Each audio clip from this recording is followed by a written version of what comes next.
হাসিনা ফিরে আসবে একজন প্রশ্ন করেছে, আপনার কাছে জানতে চেয়েছে, এবং তিনি আরও প্রশ্ন করেছেন, তার নাম আব্দুল হালিম, যে তিনি নাকি ভয়ঙ্করভাবে ফিরে আসবেন। যদি সংক্ষেপে জবাব দিতেন আপনার ওপিনিয়ন। ভয়ঙ্করভাবে যে ফিরে আসবে, মানে যদি ফিরে আসে সেটা যে ভয়ঙ্কর সেটা তো আমরা জানি। ওনার ফিরে আসা সবসময় ভয়ঙ্কর ছিল, কখনোই ভালো কিছু ছিল না। শেখ হাসিনা ও তার পরিবার এবং স্বার্থ সংশ্লিষ্ট ব্যক্তি ও প্রতিষ্ঠানের ফ্রিজ করা 124টি ব্যাংক অ্যাকাউন্টে 650 কোটি 14 লাখ টাকা পেয়েছে Bangladesh financial intelligence unit. Sheikh Hasina এবং তার পরিবারের সদস্যদের আরো 31টি ব্যাংক হিসাব অবরোধের নির্দেশ দিয়েছেন আদালত। শেখ হাসিনা যেমন উন্নয়নের নামে জনগণকে ধোঁকা দিতেন, তেমন করে হাসিনার বন্ধু মোদিও ভারতের জনগণকে মিথ্যে দিয়ে বোকা বানায়। কিন্তু কথায় আছে, চোরের 10 দিন তো গৃহস্থের 1 দিন। চুরি ধরা পড়ে। হাসিনার চুরি ধরা পড়েছে বাংলাদেশের জনগণের হাতে, আর মোদির চুরি ধরা পড়েছে ট্রাম্পের বন্ধু ইলন মাস্কের যন্ত্রে। এতদিন ভারত বাংলাদেশ থেকে অনেক নিয়েছে, এবার সেই ঋণ পরিশোধ করার পালা। বিগত যে কোনো সময় চেয়ে ভারত বর্তমানে বাংলাদেশকে বেশি ভয় পাচ্ছে না। আমাদের বাড়ানো কোনো কথা নয়, তাদের মিডিয়াগুলোর আলোচনাতেই বোঝা যাচ্ছে তারা নতুন বাংলাদেশকে নিয়ে কতটা আতঙ্কে আছে। সেনাপ্রধান জেনারেল ওয়াকারুজ্জামান প্রধান উপদেষ্টা অধ্যাপক ডক্টর মোহাম্মদ ইউনূসের সঙ্গে বুধবার সাক্ষাতের পর থেকেই বিভিন্ন মহলের নানান ধরনের মানুষের মনের নানান ধরনের প্রশ্ন, কেন তিনি হঠাৎ করে প্রধান উপদেষ্টার সঙ্গে সাক্ষাৎ করতে গেলেন? তিনি কি বিশেষ কোনো ইঙ্গিত দিয়েছেন, বিশেষ কোনো বার্তা পৌঁছে দেওয়ার চেষ্টা করেছেন, অথবা প্রধান উপদেষ্টা বিশেষ কোনো ইঙ্গিত সেনাপ্রধানকে দিয়েছেন কিনা? এমন অসংখ্য মানুষের মুখে মুখে ঘুরছে, এবং ব্যক্তিগতভাবে আমার নিজের কাছেও অনেকে প্রশ্ন করার চেষ্টা করেছেন, ফোন দিয়েছেন যে ভিতরে মেসেজটি আসলে কি। সম্মানিত দর্শক শ্রোতা, আসসালামু আলাইকুম। নতুন একটা ভিডিওতে জানাচ্ছি আপনাদের স্বাগতম। এই মাত্র পাওয়া তাজা এবং গরম খবর। ডক্টর মোহাম্মদ ইউনূস যেন আবার কেমন সুখবর জানিয়েছেন। আজকের ভিডিওটি আপনারা সম্পূর্ণ দেখবেন, তাহলে অনেক কিছু জানতে পারবেন এবং বুঝতে পারবেন। আমি আপনাদের কাছে রিকোয়েস্ট করবো আজকের এই ভিডিওটি স্কিপ না করে সম্পূর্ণ দেখে যাবেন, তাহলে অনেক কিছু জানতে পারবেন এবং বুঝতে পারবেন। আমি আর বেশি কথা বাড়াবো না, সরাসরি আপনাদের বিস্তারিত ভিডিওতে নিয়ে যাবো। তার আগে আপনাদের কাছে ছোট্ট একটা রিকোয়েস্ট থাকবে, যারা এরকম ভিডিও দেখতে পছন্দ করেন দ্রুত এই চ্যানেলটি সাবস্ক্রাইব করে পাশে থাকা বেল আইকনটি বাজিয়ে রাখবেন। প্রিয় দর্শক বন্ধুরা, চলুন তাহলে এই ভিডিওতে একটি লাইক করে দিয়ে আমরা বিস্তারিত ভিডিওগুলো মোবাইলের স্ক্রিন থেকে ধারাবাহিকভাবে একের পর এক দেখে আসি। হাসিনা যেমন উন্নয়নের নামে জনগণকে ধোঁকা দিতেন, তেমন করে হাসিনার বন্ধু মোদিও ভারতের জনগণকে মিথ্যে দিয়ে বোকা বানায়। কিন্তু কথায় আছে, চোরের 10 দিন তো গৃহস্থের 1 দিন। চুরি ধরা পড়ে। হাসিনার চুরি ধরা পড়েছে বাংলাদেশের জনগণের হাতে, আর মোদির চুরি ধরা পড়েছে ট্রাম্পের বন্ধু ইলন মাস্কের যন্ত্রে।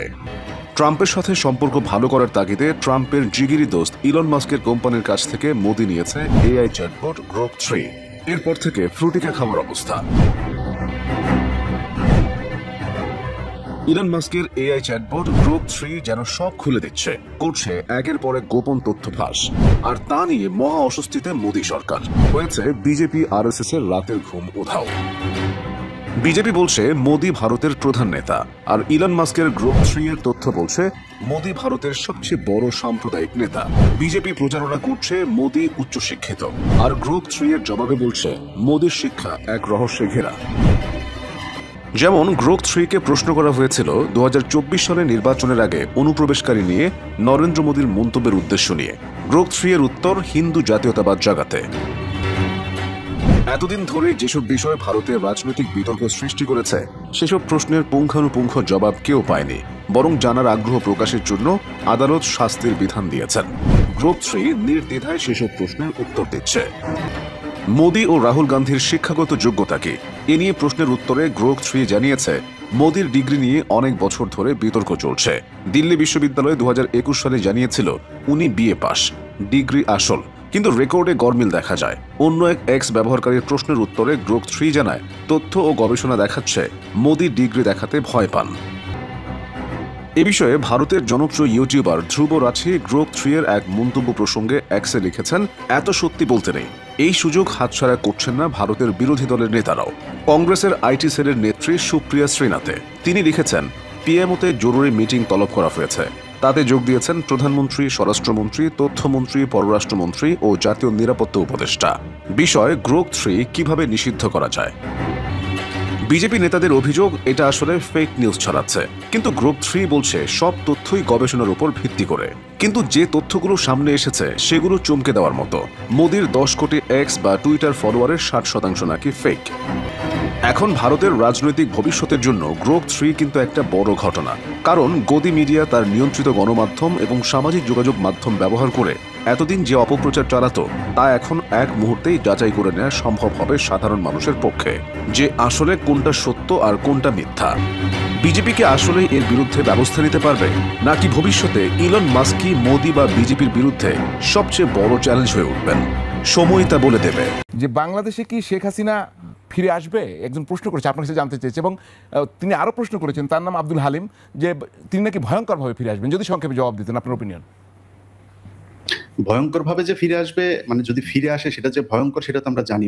ওনার ফিরে আসা সবসময় ভয়ঙ্কর ছিল, কখনোই ভালো কিছু ছিল না। কিন্তু প্রশ্ন হচ্ছে যে ফিরে আসবে কিনা। এখন আমি যেটা মনে করি যে আপনি দেখেন, বাংলাদেশের মানুষ কেউই চায় না সে ফিরে আসুক। এবং যারা কিনা এখনো ফেসবুকে বসে তারপরে বিভিন্ন সময় বলেন যে রাস্তায় নামতে, তারা এখানে ওইখানে, তাদের ভেতরে যেমন আপনি সম্প্রতি আমি যদি জাহাঙ্গীরের কথা বলি, মেয়র জাহাঙ্গীর, এখানে ওইটা হবে, এখানে ওইটা হবে। মেয়র জাহাঙ্গীর নিচে কিন্তু দেশে নাই, কিন্তু কথা যেভাবে বলছে কর্মীদের বোঝানোর জন্য যে তিনি দেশে আছেন, বিভিন্ন ওয়ার্ড থেকে লাঠিসোঁটা নিয়ে তারপরে বের হইতে হবে, অস্ত্র নিয়ে বের হইতে হবে, এগুলো বলার জন্য বলছেন।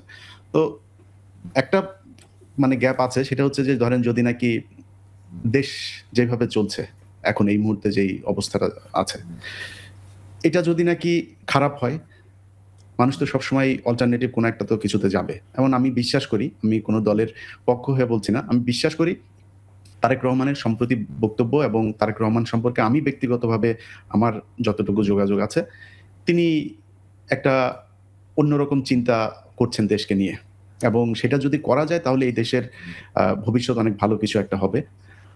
কিন্তু এই দল তো বিশাল বড় একটা দল, যেখানে আমি নিজেই জানি এমন কিছু ইস্যু আছে যে ইস্যুতে তারেক রহমান নিজে চাইলেও দলের ভেতরে সেটা হয় না। আমি খুব অবাক হই যে এই শক্তিটা কোথায়, মানে কোত্থেকে তারা পায়, এরকম হয়। এখন যদি ইনকেস যদি বিএনপি মনে করেন ফেল করে, বিএনপি ফেল করলে তখন মানুষ কি করবে? মানুষ তাহলে তখন অল্টারনেটিভ একটা জিনিস চিন্তা করবে, সেটা আওয়ামী লীগ নামে হোক কিংবা অন্য কোনো নামে হোক, বাট যেটাই হোক, যেভাবেই হোক, আগামী 15-20 বছরের ভেতরে আওয়ামী লীগের ঢোকার কোনো সুযোগ নাই, যদি না আমরা বিভিন্ন জায়গাতে ভারতীয় যে রয়ের যে এজেন্টরা আছে, বিশেষ করে সচিবালয়, পুলিশ প্রশাসন, সেনাবাহিনী, এই জায়গাগুলোকে যদি আমরা রমুক্ত করতে না পারি, তাহলে অস্বাভাবিক একটা জায়গাতে আপনার হয়তো আওয়ামী লীগের আবার ফের একটা ঢুকতে পারে। যেমন যদি হইতে পারে যে সেনাবাহিনী কু করলো, অথবা সিভিল একটা কি বলে ব্যুরোক্রেসি একটা কু হইতে পারে, সচিবরা একটা কু করলো, আমলারা একটা কু করলো, বিচার বিভাগের যেমন একটা কু হতে গিয়েছিল, সেরকম কিছু হইতে পারে। যদি ওরকম কিছু হয়, সেটাতে একটা হওয়ার সম্ভাবনা আছে। সেই ক্ষেত্রে ধরেন ভারতের একটা বিশাল বড় একটা মানে কি বলবো যে আমাদের দেশে বলতে বাধা নাই যে আওয়ামী লীগ কিন্তু তারা নিজেদেরকে বাংলাদেশির চাইতে ভারতীয় বলতে পছন্দ করে বেশি। তো তারা তো ভারতকে তখন ওয়েলকাম করবে যে ওকে ঠিক আছে, আসো আমার দেশ দখল করো, কোনো সমস্যা নেই। এই সাপোর্টটা ভারত পাবে। যদি নাকি ওইরকম কোনো পরিস্থিতি আসে, সেক্ষেত্রে অস্বাভাবিকভাবে হইতে পারে, কিন্তু স্বাভাবিকভাবে আওয়ামী লীগের ব্যাক করার কোনো সুযোগ নাই। এখন এই অস্বাভাবিক জায়গাগুলো বন্ধ করার জন্য আমি মনে করি বর্তমান সরকার বা পরের বিএনপি জামাত যেই সরকারই আসুক, তাদের খেয়াল করতে হবে। প্রেসিডেন্ট জিনপিং এর সঙ্গে মোহাম্মদ ইউনূসের যেটা নিয়ে আলোচনা হবে সেটা দুটো বিষয়। সেটা একটা হচ্ছে গিয়ে তিস্তা নিয়ে, এবং আরেকটা হচ্ছে গিয়ে বাংলাদেশে একটি চীনা এয়ারবেস তৈরি করা। এই দুটো বিষয় নিয়ে মূলত আলোচনা হবে। দেখুন, দুটোই কিন্তু ভারতের জন্য যথেষ্ট আশঙ্কার। দিনে দিনে বহু বাড়িয়াছে দেনা, শুধিতে হইবে ঋণ। বিদ্রোহী কবি কাজী নজরুল ইসলাম। এতদিন ভারত বাংলাদেশ থেকে অনেক নিয়েছে, এবার সেই ঋণ পরিশোধ করার পালা। বিগত যে কোনো সময়ের চেয়ে ভারত বর্তমানে বাংলাদেশকে বেশি ভয় পাচ্ছে। না, আমাদের বানানো কোনো কথা নয়, তাদের মিডিয়াগুলোর আলোচনাতেই বোঝা যাচ্ছে তারা নতুন বাংলাদেশকে নিয়ে কতটা আতঙ্কে আছে। আগামী 26 মার্চ 4 দিনের সফরে চীন যাবেন প্রধান উপদেষ্টা ডক্টর মোহাম্মদ ইউনূস। 28 মার্চ বৈঠক করবেন চীনের প্রেসিডেন্ট শি জিনপিং এর সাথে। ডক্টর ইউনূসকে নিতে বিশেষ বিমান পাঠাবে চীন। এর আগে এমন সম্মান কোন রাষ্ট্রপ্রধান পেয়েছে কিনা সন্দেহ। ডক্টর ইউনূসের চীন সফরে বদলে যাবে ভূরাজনীতির নানা সমীকরণ, হতে পারে অর্থনৈতিক, বাণিজ্যিক ও সামরিক নানা চুক্তি। এর ফলে আতঙ্কে আছে ভারত। ডক্টর ইউনূসের চীন সফর নিয়ে কি বলছে ভারতীয় পশ্চিমবঙ্গের মিডিয়া, আসুন তা দেখি। তবে তার আগে ছোট্ট একটি অনুরোধ, আপনি যদি আমাদের চ্যানেলে আজ প্রথম হয়ে থাকেন, তাহলে ইউটিউব চ্যানেলটিকে সাবস্ক্রাইব করে প্রিয় জন্মভূমিকে নিয়ে আমাদের এই পথ চলায় পাশে থাকুন আপনিও। আর ইতিমধ্যে সাবস্ক্রাইব করে থাকলে আপনাকে অসংখ্য ধন্যবাদ। প্রেসিডেন্ট জিনপিং এর সঙ্গে মোহাম্মদ ইউনূসের যেটা নিয়ে আলোচনা হবে সেটা দুটো বিষয়। সেটা একটা হচ্ছে গিয়ে তিস্তা নিয়ে, এবং আরেকটা হচ্ছে গিয়ে বাংলাদেশে একটি চীনা এয়ারবেস তৈরি করা। এই দুটো বিষয় নিয়ে মূলত আলোচনা হবে। দেখুন, দুটোই কিন্তু ভারতের জন্য যথেষ্ট আশঙ্কার। একটা হচ্ছে গিয়ে চীনা এয়ারবেস তৈরি হলে সেটা মানে চীন ভারতের অনেক কাছাকাছি চলে এলো, যে কোনো সময় সামরিক একটা মুভমেন্ট সেখানে চীন তৈরি করতে পারে প্রথম। তো এই তিস্তা নিয়ে আলোচনা হওয়া মানেই তো ভারতকে নিয়ে একটা উস্কানি দেওয়া, এবং তাতে ইন্ধন দিচ্ছেন মোহাম্মদ ইউনূস। এইখানে আমি এই প্রসঙ্গেই আসছিলাম যে এই পাকিস্তান, তাদের যেহেতু মানে সামরিক সক্ষমতার অভাব, তাদের যেহেতু আর্থিক সংকট, তারা নিজেরাই একটা সংকটের মধ্যে দিয়ে তাদের দেশ যায়, সেই পরিস্থিতিতে দাঁড়িয়ে তাদের এখন প্রধান হাতিয়ার হচ্ছে চীন। মূলত ডক্টর মোহাম্মদ ইউনূসকে এখন তারা হ্যান্ডেলিং করার চেষ্টা করছে চীনকে দিয়ে। তো ভারতকে মোকাবেলা করা তাদের এখন প্রধান কাজ হয়ে দাঁড়িয়েছে, যে কারণে তারা তাদের চিরদুই শত্রু ভারতের চীন এবং পাকিস্তানকে বেছে নিয়েছে। তো এই মুহূর্তে বাংলাদেশের শেখ হাসিনা সরকারের আমলে দুটি জিনিস চীন এবং আমেরিকা চেয়েছে। একটি হচ্ছে ভারতের সীমান্ত কে ব্যবহার করার জন্য চীনের উদ্বেগ ছিল, আর আমেরিকা চেয়েছে সেন্ট মার্টিন দ্বীপপুঞ্জ, যেটিকে তারা একটি সামরিক ঘাঁটি স্থাপন করবে। বঙ্গবন্ধু কন্যা অকৃতজ্ঞ নন, তিনি বন্ধুপ্রতিম ভারতের পাশে সবসময় ছিলেন। আজকে যে আলোচনাটি হওয়ার কথা রয়েছে চীনে 26শে মার্চ যে সফর ইউনূস করবেন, সেই সফরে যে আলোচনাটি হতে যাচ্ছে সেটি হচ্ছে বাংলাদেশের একদম লাগোয়া, ভারত বাংলাদেশ লাগোয়া একটি সীমান্ত রয়েছে লালমনিরহাট। সেখানে একটি পুরানো এবং পরিত্যক্ত বিমানবন্দর ছিল, যে বিমানবন্দরটি একদম ভারতের বিমান ফ্লাই করলেই ভারতে চলে যায় এবং ভারতের দিয়েই বিমানটাই ল্যান্ড করে, ল্যান্ডিং এর যে পথটি ওয়েল। তো সেই বিমানবন্দরটি চীন আগেও করে নেওয়ার জন্য, বিমান ঘাঁটি করার জন্য প্রস্তাব দিয়েছিল। শেখ হাসিনা সেটি প্রত্যাখ্যান করেছিলেন যে ভারতের ক্ষতি হতে পারে, এমন সামরিক স্থাপনা আমরা করবো না। তো সেটি চীন এখন নতুন করে ইস্যু তৈরি করে সেই বিমানবন্দরটি, লালমনিরহাট বিমানবন্দরটি পুনঃস্থাপনের জন্য চেষ্টা করছেন, এবং সেই আলোচনাটি ডক্টর মোহাম্মদ ইউনূসের সঙ্গে হবে। আরেকটি বিষয় হচ্ছে যে ভারতের সঙ্গে বাংলাদেশের কিন্তু অভিন্ন অনেকগুলো নদী রয়েছে, তার একটি অন্যতম নদী হচ্ছে তিস্তা। এই তিস্তাটি একটি অমীমাংসিত ইস্যু রয়েছে। পশ্চিমবঙ্গের মানুষের জায়গা থেকে পশ্চিমবঙ্গের রাজ্য সরকার বারবার এই তিস্তা চুক্তি নিয়ে বিরোধিতা করেছেন। এই সুযোগটি এখন চীন আবার কাজে লাগাতে চাচ্ছে। তারা চাচ্ছে তিস্তায় একটি ব্যারেজ নির্মাণ করার, যেখানে মানে বর্ষাকালে যে পানিটা ভারত থেকে যায় সেই পানিটা তাকে ধরে রেখে বাংলাদেশে পরে ব্যবহার করবে। এটি মূলত তাদের প্ল্যান। এই দুটি চুক্তিতেই ভারতকে ক্ষতিগ্রস্ত করা যাবে বড়ভাবে, যে কারণে ডক্টর ইউনূসের এই সফরটি আমার কাছে মনে হচ্ছে। ভারতীয় আধিপত্যের দিন শেষ, এটা বদলে যাওয়া নতুন বাংলাদেশ। বাংলাদেশ একটি স্বাধীন ও সার্বভৌম দেশ, সুতরাং আমাদের দেশের জন্য যা ভালো আমরা সেটাই করব। চীনকে সাথে নিয়ে বাংলাদেশের জনগণের বহুল কাঙ্ক্ষিত দুটি প্রজেক্ট, তিস্তা মহাপরিকল্পনা এবং বিমান ঘাঁটি নির্মাণ বাস্তবায়ন করা হবে। তিস্তা চুক্তির মূলা ঝুলিয়ে ভারত এতদিন বাংলাদেশের ক্ষতি করে ফায়দা লুটেছে, সে সুযোগ ভারতকে আর দেয়া হবে না। শুধু তাই নয়, ভারতের শিলিগুড়ি করিডোর বা চিকেন নেকের খুব কাছে চীনা সহযোগিতায় তৈরি করা হবে বিমান ঘাঁটি। ভারত বেশি বাড়াবাড়ি করলে চিকেন নেক দখল করে গঠন করা হবে মাওলানা ভাসানীর স্বপ্নের অবিভক্ত বাংলা। আমাদের সাথে একমত হলে কমেন্ট বক্সে ইয়েস লিখে জানিয়ে দিন আমাদের, সেই সাথে ভিডিও শেয়ার করে দেখার সুযোগ করে দিন আপনার বন্ধুদের। সেনাপ্রধান জেনারেল ওয়াকরুজ্জামান প্রধান উপদেষ্টা অধ্যাপক ডক্টর মোহাম্মদ ইউনূসের সঙ্গে বুধবার সাক্ষাতের পর থেকেই বিভিন্ন মহলের নানান ধরনের মানুষের মনের নানান ধরনের প্রশ্ন, কেন তিনি হঠাৎ করে প্রধান উপদেষ্টার সঙ্গে সাক্ষাৎ করতে গেলেন, তিনি কি বিশেষ কোনো ইঙ্গিত দিয়েছেন, বিশেষ কোনো বার্তা পৌঁছে দেওয়ার চেষ্টা করেছেন, অথবা প্রধান উপদেষ্টা বিশেষ কোনো ইঙ্গিত সেনাপ্রধানকে দিয়েছেন কিনা, এমন অসংখ্য মানুষের মুখে মুখে ঘুরছে। এবং ব্যক্তিগতভাবে আমার নিজের কাছেও অনেকে প্রশ্ন করার চেষ্টা করেছেন, ফোন দিয়েছেন যে ভিতরে মেসেজটি আসলে কি।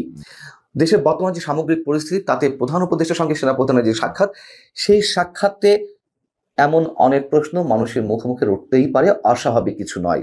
বিশেষ করে যখন 3 দিন আগে দিল্লিতে বসে যুক্তরাষ্ট্রের জাতীয় গোয়েন্দা সংস্থার পরিচালক তুলসী গ্যাবার্ড বাংলাদেশ সম্পর্কে যে মন্তব্য করলেন, বাংলাদেশের দীর্ঘদিন ধরে সংখ্যালঘু নির্যাতন এবং হত্যা চলছে, পাশাপাশি ইসলামী সন্ত্রাসবাদের যে উত্থান, তাতে যুক্তরাষ্ট্র উদ্বিগ্ন, এবং সেটি নিয়ে যখন বাংলাদেশের মধ্যেই নানানভাবে এই বিষয়টি আলোচিত ও সমালোচিত হচ্ছে এবং সরকারের বিভিন্ন পর্যায়ে একটা টালমাটাল অবস্থা, তুলসী গ্যাবার্ডের মন্তব্য নিয়ে ঠিক তার পরপরই প্রধান উপদেষ্টার সঙ্গে আমাদের সেনাপ্রধান কেন দেখা করতে গেলেন, এই প্রশ্ন ওঠা খুবই স্বাভাবিক।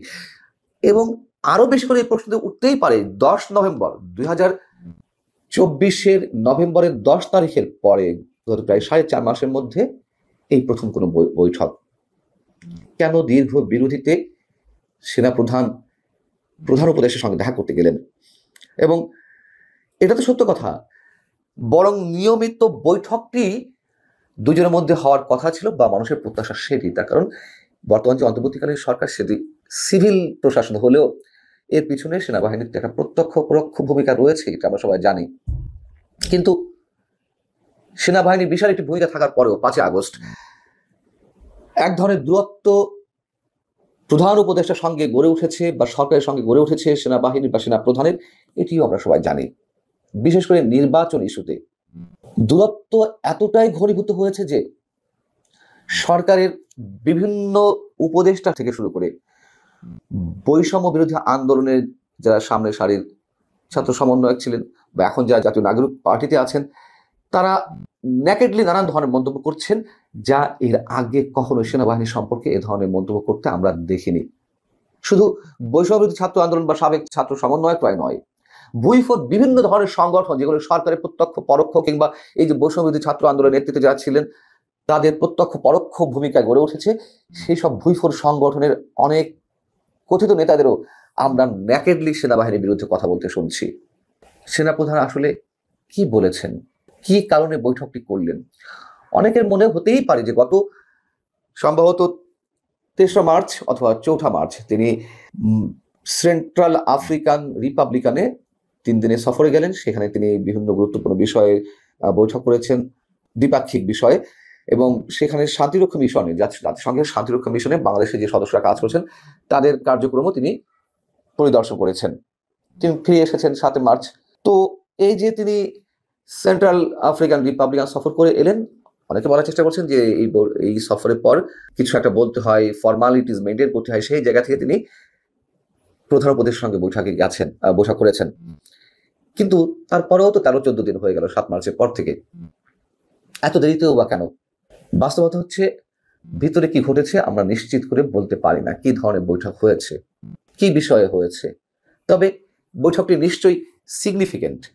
এবং যে কথাটি বলছিলাম যে জাতীয় নাগরিক পার্টির নবগঠিত যে দল, তাদের যে নেতাদের যে ভাষায় সেনাবাহিনীকে আক্রমণ এবং উপদেষ্টাদের পক্ষ থেকে ইভেন যেদিন বৈঠক হয়েছে সেই দিনও আমরা ধরে নিতে পারি যে সেনা প্রধানের সঙ্গে সরকারের বা প্রধান উপদেষ্টার ভালো সম্পর্ক রিবিল্ডের কোনো সম্ভাবনা নেই বা এখনো সেটি হয়নি। যদি হতো সেই মেসেজটি সবার কাছে চলে যেত এবং এই ভাষায় আক্রমণ করা হতো না সেনাপ্রধানকে বা সেনাবাহিনীকে। যেমন বুধবারই জাতীয় নাগরিক কমিটির অন্যতম মুখ্য সংগঠক হাসনাত আব্দুল্লাহ কুমিল্লাতে একটি অনুষ্ঠান যে ভাষায় কথা বললেন সেনাপ্রধানের উদ্দেশ্যে বা সেনাবাহিনীর উদ্দেশ্যে, এগুলো অবশ্যই আপত্তিকর। এবং তারা সেনাবাহিনীর একেবারে পাল্টা বা মুখোমুখি অবস্থান দাঁড়িয়েছে। কি কারণে? গত 25শে ফেব্রুয়ারি সেনাপ্রধান যে বক্তব্যগুলো দিয়েছিলেন, বিশেষ করে নির্বাচন ইস্যুতে, আইন শৃঙ্খলা পরিস্থিতি নিয়ে, এবং সেনাপ্রধান শুরু থেকেই চাইছেন দেশটি একটি গণতান্ত্রিক প্রক্রিয়া উত্তরণের জন্য যথাসময় এবং যত দ্রুত একটা নির্বাচন অনুষ্ঠিত হোক, সেই জিনিসটা তিনি সরাসরি খোলামেলা সবার সামনে বলছেন। এবং 25 ফেব্রুয়ারি যে কথাগুলো বললেন তারপর থেকেই এই যে সরকারের বিভিন্ন উপদেষ্টা এবং ছাত্র সমন্বয়কদের মুখ থেকে যে ধরনের আক্রমণাত্মক বক্তব্য বেরোচ্ছে, এটা আমাদের জন্য অ্যালার্মিং। হাসনাত আব্দুল্লাহ যে ভাষায় কথা বলেছেন, সেই যে শব্দগুলো ইউজ করেছেন, সেই শব্দগুলো এর আগে আরো একাধিক উপদেষ্টা। খুবই কিউরিয়াস একটা ডিবেট আমাদের সামনে এসে হাজির হয়েছে আওয়ামী লীগ প্রসঙ্গে। এই ডিবেটটার অংশ হলেন, মানে ডিবেটটা চলছিল, এর অংশ হলেন সাম্প্রতিককালে জনাব মাহমুদুর রহমান, আমার দেশ সম্পাদক। আমরা জানি আমার দেশ আবার নতুন করে পাবলিশ হচ্ছে। যারা মাহমুদুর রহমান দীর্ঘদিন দেশের বাইরে থেকে দেশে ফিরেছেন এবং এসে তারা আমার দেশ নিয়ে আবার আমাদের এই মিডিয়ার মাঠে নেমেছেন। তিনি যা বলেছেন সেটা নানাজন নানানভাবে ইন্টারপ্রেট করছে, করারই কথা। কারণ এই মুহূর্তে আওয়ামী লীগ থাকবে কি না, থাকলে কিভাবে থাকবে, আদৌ থাকা উচিত কিনা, যারা আওয়ামী লীগকে নিষিদ্ধ করতে চান না তারা কে, কি, এসব নানান কথাবার্তা মাঠে প্রচলিত আছে। এবং যারা মাহমুদুর রহমান যা বলেছেন, কেউ কেউ স্বভাবগতভাবেই, এখন যদি আমরা ট্যাগিংয়ের রাজনীতি করি, কেউ কেউ তাকে আওয়ামী লীগ বা এমনকি ভারতের দালালও বলে ফেলতে পারে। কাকে বলছে? যারা মাহমুদুর রহমানকে বলছে, বলতে পারে। আমি কাউকে কাউকে এই ধরনের ইঙ্গিতপূর্ণ কথা বা কাউকে কাউকে একেবারে সরাসরি কথাবার্তা বলে ফেলতে দেখছি। এমন মানুষদের যারা আসলে জানাশোনা ইনফর্মড মানুষ, রাজনীতি বোঝেন বা রাজনীতির সাথে জড়িত আছেন, বা কেউ কেউ এনসিপির সাথেও সামহাউ ইনভলভড। এনসিপির কথা আসলো কারণ আওয়ামী লীগ প্রসঙ্গে তাদের একটা সুনির্দিষ্ট অবস্থান আছে। যেন মাহমুদুর রহমান কী বলেছেন সেটাই আসবো, এবং আমাদের আসলে সামনে এই ব্যাপারটার ইমপ্লিকেশন কী হবে সেটা নিয়ে কথা বলতে চাই। তিনি একটা অনুষ্ঠানে, আপনারা ভিডিওটা দেখে নেবেন, আমাদের দেশের মিডিয়া, বিশেষ করে নিউজ আউটলেটগুলো এটাকে নিয়ে যেভাবে নিউজ করেছে, পোর্টালগুলো, তাতে মনে হতে পারে যে তিনি খুব অলমোস্ট খোলাখুলি বলেছে যে আওয়ামী লীগ থেকে এদেরকে সরালে আওয়ামী লীগ রাজনীতি করতে পারে। আসলে ঠিক এত সহজে 2-4টা বাক্যে বলেনি। তিনি একটা দীর্ঘ 4-5 মিনিট ধরে কথা বলেছেন। এই ভিডিওটা ইউটিউবে পাওয়া যায়, আপনারা যে কেউ দেখে নেবেন, দেখে নেওয়া উচিত হবে। তিনি সেখানে আসলে শুরু করেছেন প্রথম সংস্কার নিয়ে, যে একটা সংস্কারের আলাপ আসছে, রাজনৈতিক দলগুলো নিজেদের মধ্যে ঐকমত্যের ভিত্তিতে রাষ্ট্রের সংস্কার করবে, সেইটা বলতে বলতে তিনি দলের সংস্কারের প্রশ্ন এনেছেন, যে সব সংস্কারই অর্থহীন হয়ে যাবে যদি রাজনৈতিক দলগুলোর সংস্কার না হয়, এবং জনাব মাহমুদুর রহমানের মতে রাজনৈতিক দলের সংস্কার নিশ্চিত করা না গেলে তার ভাষায় ফ্যাসিবাদী যে ব্যবস্থা ছিল সেটা আবারও ফেরত আসবে। এবং এই রাজনৈতিক দল সংস্কারের প্রসঙ্গেই আওয়ামী লীগের সংস্কারের প্রসঙ্গ আসলো। মানে কেন আওয়ামী লীগের সংস্কার? কারণ তিনি বলছেন যে এটা গত 15 বছর একটা ফ্যাসিবাদী শাসন আমাদের এখানে জারি রেখেছে। নট অনলি দ্যাট, তারা ক্রমাগত জনগণের উপর অত্যাচার নিপীড়ন করেছে, এবং শেষে এসে জুলাই আগস্টকে তিনি বিপ্লব বলছেন, আমরা যেটা গণ অভ্যুত্থান বলি, তিনি বিপ্লব আগে থেকেই বলেন, আমি খেয়াল করেছি। সেই বিপ্লবে তারা যা যা করেছে, যেভাবে মানুষজনকে হত্যা করেছে, আহত করেছে, সেই প্রেক্ষাপটে আওয়ামী লীগের আসলে নিজেদেরকে সংস্কার করে না আসলে তাদের রাজনীতির কোনো অধিকার থাকা উচিত নয়। তো কী সংস্কার করতে হবে তিনি প্রেসক্রাইব করছেন, এখানে শেখ পরিবারের যারা যারা আছে তারা এই দল থেকে বহিষ্কৃত হতে হবে। শুধু তাই নয়, তার সাথে তার সহযোগী বিভিন্ন অন্যায় অপরাধ যারা করেছে, ভয়ঙ্কর অপরাধ যারা করেছে, তাদেরকেও দল থেকে বের করে দলের সংস্কার করে তারা সাফ সুতরো হয়ে যদি আমাদের সামনে আসতে পারে, তখন তারা রাজনীতি করার অধিকার, উনি সরাসরি বলে ফেলেননি দিয়েই দেবো, উনি বলছেন অধিকার পেতেও পারে, বা আমরা তখন ভেবে দেখব আমরা সেটা পেতে পারি কিনা। এখানে একটা কথা খুব জরুরি, তিনি উল্লেখ করেছেন দুটো ব্যাপার। একটা হচ্ছে দেশের অভ্যন্তরেও কিছু অ্যানালিস্ট আওয়ামী লীগকে আনার কথা বলছে। কিসের ক্ষেত্রে? নির্বাচনের ক্ষেত্রে। উনি ফ্রি, ফেয়ার, ক্রেডিবল এবং ইনক্লুসিভ ইলেকশনস, এবং ইনক্লুসিভ ইলেকশনস বলতে যে আওয়ামী লীগকে আনা বোঝাচ্ছে সেটা তিনি সরাসরিই বললেন। এটা শুধু দেশের ভেতরে না, দেশের বাইরে থেকেও এই আলাপ হচ্ছে বলে জনাব মাহমুদুর রহমান বলছেন। আরেকটা জিনিস যুক্ত করেছেন, এটা খুব ইম্পর্টেন্ট, এটা হয়তো আমাদের এই উত্তেজিত অবস্থায় অনেকের গায়ে লাগবে, আমরা ইগনোর করতে চাইবো, আমরা তো সব কিছু করতে পারি। কারণ তিনি একটা জায়গায় বলেছেন যে আমাদের আসলে ইয়াংদেরকে উদ্দেশ্য করে তোমরা দল করছো, কিন্তু আমাদের জিও পলিটিক্স এবং ইন্টারন্যাশনাল পলিটিক্স ভুলে যাওয়া উচিত হবে না। এগুলোকে মাথায় রাখতে হবে। আমাদের উপরে কী কী ধরনের, তোমাদের উপরে কী কী ধরনের চাপ আসতে পারে সেগুলো মাথায় রাখতে হবে। সেগুলো কীভাবে ফেস করবে তোমরা, সেটাও পরিকল্পনা, সেটার কৌশল ঠিক করতে হবে। সেই প্রসঙ্গে ওই যে তুলসী গাবার্ডকে তিনি বলেছেন যে তুলসী গাবার্ড যে ধরনের কথা বলেছেন একই ধরনের পরিস্থিতি হতে পারে, এবং আওয়ামী লীগের নির্বাচনে আনা নিয়ে এই চাপ তৈরি হতে পারে। সুতরাং তার বক্তব্য হচ্ছে আওয়ামী লীগকে বলটা আওয়ামী লীগের কোর্টে ঠেলে দেওয়া, ঠিক আছে আমরা তোমাকে নির্বাচনে আসতে দিতেও পারি, রাজনীতির অধিকার দিতেও পারি, যদি তুমি এগুলো করো। ঘটনাচক্রে এই বক্তব্যটা যারা আওয়ামী লীগের নিষিদ্ধতা চান তারা কোনো যদি কিন্তু ছাড়া আওয়ামী লীগকে নিষিদ্ধ করে দিতে চান, আওয়ামী লীগকে কোনো যদি কিন্তু ছাড়া রাজনীতি করতে দিতে চান না। যেমন মাহমুদুর রহমানের পুরো বক্তব্য আমরা যদি শুনি, এই ক্রাইটেরিয়াগুলো যদি ফুলফিল করে, এবং যেহেতু চাপ আছে, চাপ থাকবে, তাই আওয়ামী লীগকে এই মাঝামাঝি একটা জায়গায় আসা যেতে পারে। কিন্তু যারা নিষিদ্ধ চান তারা সেভাবেই চান। বিশেষ করে আমরা খেয়াল করব এনসিপি আওয়ামী লীগের রাজনীতি না করার অধিকার, আওয়ামী লীগের রাজনীতি না করতে দেওয়ার পক্ষে খুবই কঠোর অবস্থান দেখাচ্ছেন অন্তত এই মুহূর্তে। আমি ধারণা করি আওয়ামী লীগ রাজনীতি করবে কি করবে না, আওয়ামী লীগ নিষিদ্ধ হবে কি হবে না, এটা একটা গুরুত্বপূর্ণ রাজনৈতিক ইস্যুতে পরিণত হতে যাচ্ছে সামনে। বিশেষ করে নির্বাচন যত এগিয়ে আসবে এই আলাপটা সামনে তত বেশি আসবে। কারণ আমি ফ্র্যাঙ্কলি বলাই ভালো, বলে ফেলি, মানে এনসিপি কোন কোন ইস্যু নিয়ে রাজনীতি করবে। একটা দল যখন মাঠে আসে তার আসলে কত ইস্যু লাগে যেটা দিয়ে সে মানুষের সামনে তাকে প্রেজেন্ট করে, এবং সে অন্যদের চাইতে নিজেকে আলাদা করে তোলার চেষ্টা করে। সেই বিবেচনায় এনসিপি, যেমন ধরুন তারা সেকেন্ড রিপাবলিক করবেন, তারা নতুন একটা প্রক্লেমেশন করবেন, তারা নতুন সংবিধান লিখবেন, এই জিনিসগুলো আসলে আপামর ভোটারের কাছে খুব বড় বিষয় বলে দাঁড়াবে না। এটা খুবই, ইভেন শিক্ষিত মানুষজনেরা কতজন প্রক্লেমেশন ব্যাপারটা বোঝে, সেকেন্ড রিপাবলিক ব্যাপারটা বোঝে। যদিও আমি এটা বলেছি এটা হলে থার্ড হবে, একটা ভিডিও করেছিলাম আপনাদের মনে আছে হয়তো, সেকেন্ড রিপাবলিক রাদা জিয়াউর রহমানের হাতে হয়েছিল। যাই হোক, তো তাদের কথা মতেই তো এটা শিক্ষিত মানুষদেরই কয়জন বা বোঝে। আমি ব্যক্তিগতভাবে কথা বলে দেখেছি, বা কেউ কেউ আমার কাছে এটা জানতে চাইছেন, তাতেই আমি বুঝি যে শিক্ষিত মানুষদের একটা বড় অংশ এই কনসেপ্ট বোঝে না। তাহলে এনসিপির রাজনীতির, বিশেষ করে আপামর মানুষের কাছে যাওয়ার রাজনীতিটা কী হবে? আমরা খেয়াল করবো যে আমি ক্ষমতায় গেলে তোমার জন্য এটা এটা এটা এটা করবো, আমি ক্ষমতায় গেলে দুর্নীতি কমাবো, সুশাসন নিশ্চিত করবো, আমি তোমাকে এই ভাতা দেবো, ওই টাকা দেবো, এটা করবো সেটা করবো, বিদ্যুৎ পানি এভাবে দেবো, নানান রকম সেবার কথা বললো। কিন্তু এগুলো তো ক্ষমতা যাওয়ার আগ পর্যন্ত দেখানোর কোনো স্কোপ নেই, তার জন্য তো ক্ষমতায় যেতে হবে। তাহলে ক্ষমতায় যাওয়ার আগে কিছু একটা তাদেরকে করতে হবে, কিছু একটা দেখাতে হবে যেটার মাধ্যমে এই দলটা অন্যদের চাইতে আলাদা। বাস্তবে কি হবে না হবে জানি না, কিন্তু যদি তারা এই দাবি করেন যে আমেরিকা নিষিদ্ধ করতে হবে, এটার পক্ষে আসলে একটা প্রবল জনমত আমাদের সমাজে বিরাজ করে। যারা আর কোনো রাজনীতিও করেন না তাদের মধ্যে এটা বিরাজ করে, এটা আমি দেখেছি। অবশ্যই তারা গণ অভ্যুত্থানের পক্ষের শক্তি। ফলে এনসিপি এটা নিয়ে রাজনীতি করবেন, আমি শিওর তারা এটাকেই প্রধান একটা ইস্যু করে তুলবেন সময় যত যাবে, তাদের সাধারণ মানুষের সাথে কানেক্টেড হওয়ার জন্য। এখানেই সংঘাতটা শুরু হবে, কারণ আমাদের সামনে এই অবস্থায়, মানে আওয়ামী লীগ প্রশ্নে আমাদের যারা রাজনৈতিক দল আছে তাদেরও কম বেশি কোনো না কোনো অবস্থান নিতে হবে। এবং আমরা খেয়াল করব এই চাপ এতটাই তৈরি হয়েছিল কিছুদিন আগে, বিএনপির খুবই সিগনিফিক্যান্ট নেতা, মানে স্ট্যান্ডিং কমিটির অনেক মেম্বার আছে, কিন্তু জনাব সালাউদ্দিন আহমেদ এখন অনেক পাওয়ারফুল বলে একটা পারসেপশন আছে। সেই সালাউদ্দিন আহমেদ বলেছিলেন যে আওয়ামী লীগকে নিষিদ্ধ করার ব্যাপারে তাদের দলও অ্যাগ্রি করছেন। সো এই জিনিসটা যখন মাঠে আসবে তখন বাংলাদেশে একটা নতুন আলোচনা বা এই ট্যাগিং পাল্টা ট্যাগিংয়ের ইস্যু শুরু হবে প্রত্যেকে। So not only the political parties, যারা পলিটিক্স নিয়ে কথা বলেন, যারা অ্যানালিস্ট, যারা বলেন, যারা লেখেন, তাদেরও আসলে এই ব্যাপারে একটা অবস্থান জানান দিতে হবে। এখন মাহমুদুর রহমানের মতো মানুষ যখন এই অবস্থানটা জানান দিলেন, তিনি আসলে আওয়ামী লীগকে চোখ বন্ধ করে নিষিদ্ধ করে দেবো এই জায়গাটা নেননি। তিনি একটা মাঝামাঝি জায়গা নিয়েছেন। এটা করলে এটা হবে কিনা যে ডিফারেন্ট ডিসকাশন, আমরা তার পয়েন্ট অফ ভিউটা দেখতে পারি। এবং এটা খুবই সিগনিফিক্যান্ট যারা মাহমুদুর রহমানের এটা বলা, কারণ হচ্ছে তিনি আওয়ামী লীগ দ্বারা অত্যাচারিত হয়েছেন, জেল খেটেছেন, ওনাকে জেলের আদালত প্রাঙ্গণে ওনাকে পিটিয়ে রক্তাক্ত করা হয়েছে, উনি শির দাঁড়া করে সোজা করে কঠিন করে আওয়ামী লীগের বিরুদ্ধে লড়াই করেছেন। উনি এইটা লুকাননি কখনো।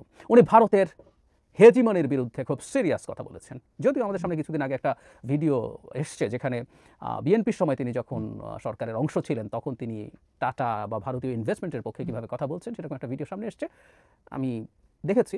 কিন্তু যেটা হয় যে আস্তে আস্তে মানুষের পজিশনের পরিবর্তন হয়। পরবর্তীতে তাকে বেশ স্ট্রং অ্যান্টি ইন্ডিয়ান মানুষ হিসেবে আমরা চিনি, খুব ভালোভাবেই চিনি। এবং আমাদের দেশের দুর্গতির জন্য যে ইন্ডিয়া প্রধানত দায়ী, আওয়ামী লীগ তো প্রধান দায়ী, ও তো মূল ক্ষতি তার হাতে হয়েছে, কিন্তু তাকে পেট্রোনাইজ করে যে ইন্ডিয়া করেছে এটা তিনি খুব কঠোরভাবেই ব্যক্ত করেন। কিন্তু সেই জনাব মাহমুদুর রহমানও জিওপলিটিক্সের বাস্তবতা বোঝার কথা বলছেন, সেদিকে ইঙ্গিত করছেন এটা আসলে এক্সিস্ট করে। মানে কেউ মুহূর্তেই বলে ফেলবেন জিওপলিটিক্যাল বাস্তবতার বাইরে গিয়ে আমরা তো শেখ হাসিনাকে খেয়ে দিয়েছি, হুইচ ইজ নট রং। 28 অক্টোবরের পর থেকে আমরা আসলে দেখেছি আমাদের মাঠে তেমন কোনো মুভমেন্ট ছিল না। আর বিশেষ করে ইন্ডিয়াতে গিয়ে আমেরিকার 2 মন্ত্রী 2+2 মিটিংয়ের পর ইন্ডিয়া সামহাউ ম্যানেজড দেম যে তারা আওয়ামী লীগকে খুব বেশি চাপ দেবে না। তো তারপর থেকে আমেরিকা ছিল না সেই চাপের মধ্যে। এবং পরে একটা পর্যায়ে আমেরিকা বা ইভেন আমরা জাতিসংঘের কথা জানি, তারা আমাদের সেনাবাহিনীকে চাপ দিয়েছে বলে জানিয়েছে, অনেকে হয়তো ঢুকেছে, কিন্তু এই মুভমেন্টটা স্পন্টেনিয়াসলি শুরু হয়েছে এবং একটা মূল শক্তি জনগণ এবং স্পন্টেনিয়াস মুভমেন্ট ছিল। সো কোনো জিওপলিটিক্সের হিসাব নিকাশকে উল্টে পাল্টে দিয়েই তো আমরা কাজটা করেছি। কেউ বলবেন সুতরাং বাকিটা কেন পারবো না আমেরিকাকে নিষিদ্ধ করতে। ব্যাপারগুলো আসলে এত সহজ না। তখন আমেরিকার যে সরকার ছিল, এখন আমেরিকার যে সরকার আছে, ইউরোপে নতুন বাস্তবতা তৈরি হয়েছে, আমেরিকা যখন তার সিকিউরিটি প্ল্যান থেকে সরিয়ে যাচ্ছে, সব কিছু মিলে সিচুয়েশন আসলে খুব সোজা না সামনের জন্য জিওপলিটিক্সকে হিসাবে দিতে হবে। এবং যেন মাহমুদুর রহমানের মতো মানুষের মুখ থেকে যখন আসে, যিনি অত্যন্ত কঠোরভাবে আওয়ামী এবং ভারত বিরোধী মানুষ, তখন এটা একটা নতুন ডাইমেনশন তৈরি করেছে। আমি আশা করব ট্যাগিংগুলো না করা, যেন মাহমুদুর রহমানকে আওয়ামী লীগের দালাল বা ভারতের দালাল বলা সমীচীন হবে বলে আমি কোনোভাবেই মনে করি না। কিন্তু তার এই অবস্থানটা নিয়ে ডিবেট হোক, আমাদের এই ডিবেটটা হওয়া দরকার। কারণ সামনের কয়েক মাসে, বিশেষ করে নির্বাচনের আগ পর্যন্ত এবং যখন নির্বাচনের দিকে আমরা এগিয়ে যেতে থাকবো, তখন এটাই একটা প্রধান রাজনৈতিক বিতর্কে পরিণত হবে। সুতরাং এই বিতর্কটা যত আগে শুরু করা যায়, সব স্টেক হোল্ডার যত বেশি বিতর্কে পার্টিসিপেট করবে, তত বেশি আসলে আমরা একটা সিদ্ধান্তের দিকে এগিয়ে যেতে পারবো। সেই বিবেচনা যারা মাহমুদুর রহমানের এই আলাপটা আমার কাছে খুবই। প্রিয় দেশবাসী, শুরু থেকে শেষ পর্যন্ত যারা এই ভিডিওটি দেখেছেন সকলকে জানাই অসংখ্য ধন্যবাদ। যারা এরকম নিউজ ভিডিও পেতে পছন্দ করেন তারা অবশ্যই এই চ্যানেলটি সাবস্ক্রাইব করে পাশে থাকা বেল আইকনটি বাজিয়ে দিবেন। যারা এখনো এই ভিডিওটি শেয়ার করেননি, এই ভিডিওটি দ্রুত শেয়ার করে সকলকে দেখার সুযোগ করে দিন। আজকের মতন এই পর্যন্ত, দেখা হচ্ছে পরবর্তী কোনো ভিডিও নিয়ে ইনশাল্লাহ।